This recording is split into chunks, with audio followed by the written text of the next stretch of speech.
In the early 1970s, when New York was trying to climb out of a fiscal crisis and entire neighborhoods were running on half the services the city used to provide, another economy grew in the shadows.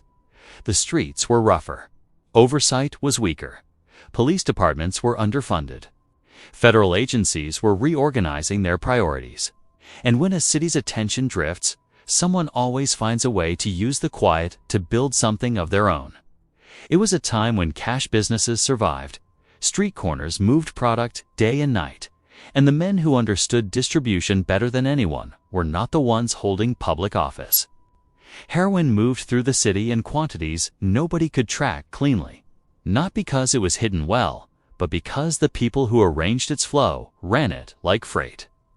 They treated it the way trucking companies treated goods, the way wholesalers treated produce, the way dock bosses treated crates. They did not need noise. They did not need newspapers. They just needed a pipeline, a schedule, and men who understood that steady movement produced steady money. They did not need guns. They did not need headlines. Just needed a product that never stopped finding buyers. If you love stories about power, control, corruption, and quiet empires built in plain sight, make sure to follow, because this one ends where nobody expected it to. New York City, 1972. The man whose shadow touched almost every part of this trade at the time was Carmine Lilo Galante. By then, he was in his early 60s, older than most men, still active in the life. Thick eyebrows, heavy stare.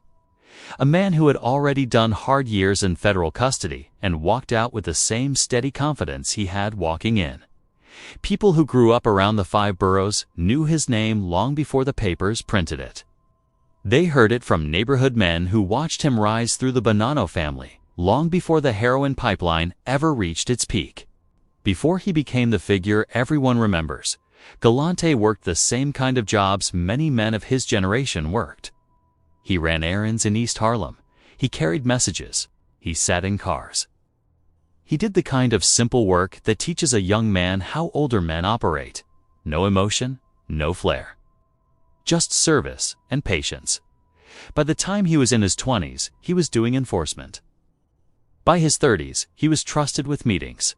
By his 40s, he was handling international connections. The older men used him because he never hesitated and never ran his mouth. That made him valuable long before heroin ever crossed his desk. The opportunity that shaped his later years came from the same place many rackets started: supply and logistics. The Bonanno family had long-standing ties in Montreal. The Sicilian pipeline from Palermo moved product that was purer than what most street crews handled. Freight moved quietly through ports and airports that were already familiar to the people who controlled the unions around them. Heroin did not appear in back rooms with drama. It moved in bulk, wrapped, marked, and treated like any other cargo if you knew the right people to ask. By the early 1970s, the Bonannos were recovering from internal issues: leadership disputes, arrests, pressure from the commission. But Galante saw something in the confusion. He saw a room. While other families focused on gambling or loans, he paid attention to the international traffic. The dollars involved were not loud. They were steady. And in a city with broken finances, steady was the most dangerous advantage a man could have. People who remember him from that time say the same thing. He kept his voice low. He kept his eyes sharp. He said little, and he watched everything. When men like that step into a vacuum, nobody is surprised when they take control. He returned from federal custody and moved into Bonanno leadership with the confidence of someone who had already decided what the next phase of the business would be. The origin of the heroin expansion was not a sudden idea. It grew from years of small connections: Sicilian contacts, Montreal routes, shipments handled through trusted intermediaries. Men like Vito Rizzuto in Canada, ties that stretched back decades. Nothing improvised, nothing theatrical, just logistics. A man in Italy, a man in Montreal, a man in New York. And Galante was the one who understood how to turn it from scattered movement into an organized flow. By 1972, the product coming through these channels was some of the purest in the country. Street dealers cut it, middlemen portioned it. But at the top, the people controlling the shipments were dealing in weight, not bags. This was not a street corner operation. It was a wholesale distribution network, and Galante sat at the center of it. People in law enforcement at the time described him as the most feared man in the city without ever raising his voice. That came from testimony. Some from informants, some from undercover agents, some from families who watched the numbers shift. They said his presence alone made meetings quiet. His reputation went ahead of him, not for charm, not for theatrics, but because he was decisive in a way that older bosses recognized instantly. By the next year, his influence inside the Bonanno family grew. Other families noticed. Some respected it. Some resented it. The heroin market was not supposed to be monopolized by one group. The commission had rules meant to prevent that, but rules only hold when someone fears the consequences of breaking them. And Galante did not fear much by that point in his life. What he understood better than most was distribution. Heroin did not make money from chaos. It made money from order, from consistency, from a steady line of supply that did not falter. The Bonannos had the Sicilian contacts, the Canadian contacts, the New York contacts. And Galante acted like a man who believed those contacts belonged to him. The peak of this system did not arrive suddenly. It grew out of weekly envelopes, monthly totals, and the kind of discipline only older men appreciate. He built his influence one shipment at a time, one meeting at a time, one quiet decision at a time. And by 1974, many in federal law enforcement quietly agreed that Galante controlled more of the heroin entering New York than any other single figure. But power like that never goes unnoticed. By 1975, the men around the commission were divided. Some believed Galante had gone too far. Some believed he was the only one who could stabilize the Bonanno family after years of internal trouble. But even the ones who respected him knew the truth. When one man in this life gathers too much control over a product that touches every street crew in the city, pressure builds from every direction. Quiet pressure, the kind men do not talk about openly. The rise of his influence was not dramatic. It was slow and steady. Federal agents later testified that shipments linked to Sicilian sources increased during the years he strengthened his position. Montreal continued serving as a major junction. Italian contacts moved with less hesitation. And in New York, the Bonannos had become more organized in the way product reached middle distributors. Nothing improvised, nothing careless. It was handled with the same discipline Galante had shown since his younger days. People who worked narcotics cases back then said the same thing in interviews. You did not see Galante on street corners. You did not see him near deals. His fingerprints were on strategy, not handling. Older investigators said he treated heroin the way shipping companies treated freight. Large volumes, predictable schedules, trusted intermediaries. He did not touch anything himself because he did not have to. By the next year, rival families felt the strain. The Gambinos had their own interests. The Lucchese's had connections in distribution and trucking that stretched across boroughs. The Colombos and Genoveses watched the numbers shift, and they understood what it meant. If the Bonannos continued gaining control of the international pipeline, they would influence not only the flow, but also the pricing. And once a man can set the price of something other families depend on, disagreements become unavoidable. Some say the commission warned him. Others say the warnings were more subtle. This part comes from old testimony. People said meetings grew quiet when Galante entered the room. Not because he yelled or threatened anyone, he did neither, but because everyone knew he was not a man who responded to pressure the way most bosses did. He had reached an age where caution was not his priority. He acted like a man who believed he was owed what he had built. The peak of the operation came around 1977. Federal agencies were reorganizing under newer drug enforcement mandates. The D had stepped up operations. International cooperation between American and Canadian authorities increased, but for every move law enforcement made, Galante adjusted. Smaller shipments, different ports, trusted couriers, people who would not break under pressure.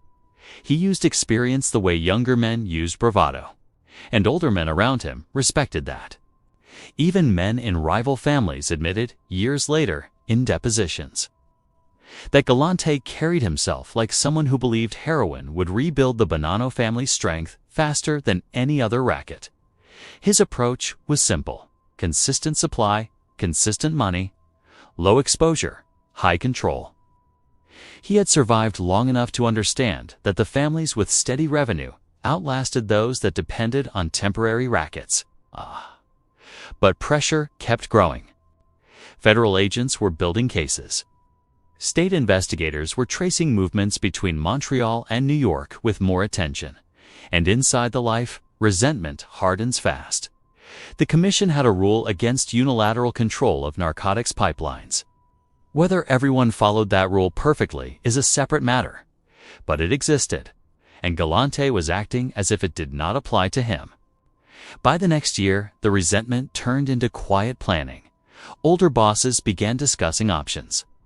They did not want heroin distribution consolidated in one place. They did not want one man deciding terms. The life had survived for decades by balancing influence, and Galante was disrupting that balance. People who studied this period say he underestimated how much weight the commission still carried. He believed the Bonannos could operate independently. He believed his connections, especially the Sicilian ties, made him untouchable. And men who start believing that usually miss the signs. In 1979, the decline arrived suddenly, but the pressures behind it had been building for years. Galante was murdered in Brooklyn during a luncheon.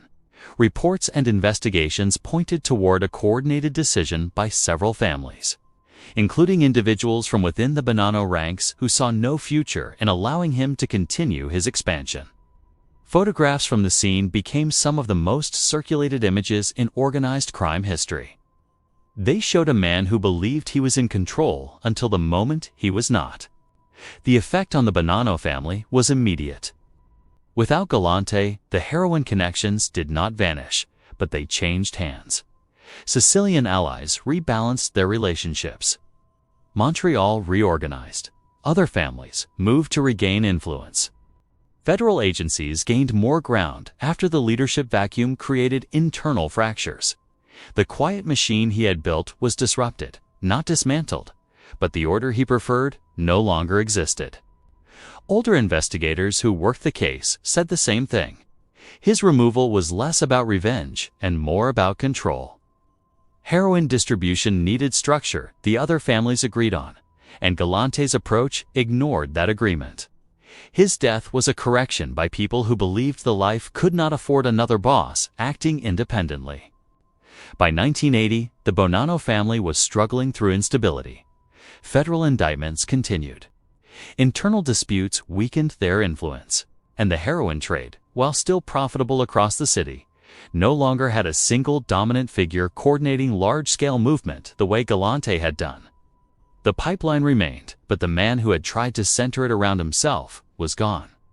His name stayed in law enforcement reports long after. He appeared in documentaries, depositions, and hearings, not because of theatrics, but because of the scale of influence federal agencies believed he had achieved. For older men who watched the city through those years, his story became one of the clearest examples of how power grows quietly and how fast it disappears when it starts affecting people who do not tolerate imbalance. By the mid-80s, the heroin market had shifted again. Federal pressure increased. RICO trials reshaped leadership structures. Younger members entered roles with different priorities. The old ways of running distribution were harder to maintain. Technology changed enforcement. International cooperation increased. And men who had built their influence in quieter decades watched entire systems tighten around them. Older men in neighborhoods across Brooklyn and Queens still mention Galante's name when talking about the old days. They spoke about his certainty, his discipline, his refusal to step back. They said he moved like a man who believed the life still worked the way it did in the 30s and 40s. But the city had changed. And in this world, when a man refuses to adjust, consequences follow without much discussion. He left behind a legacy marked by influence, control, and unavoidable fallout. The pipeline he strengthened continued, but it no longer answered to one man. And the city moved forward the same way it always did.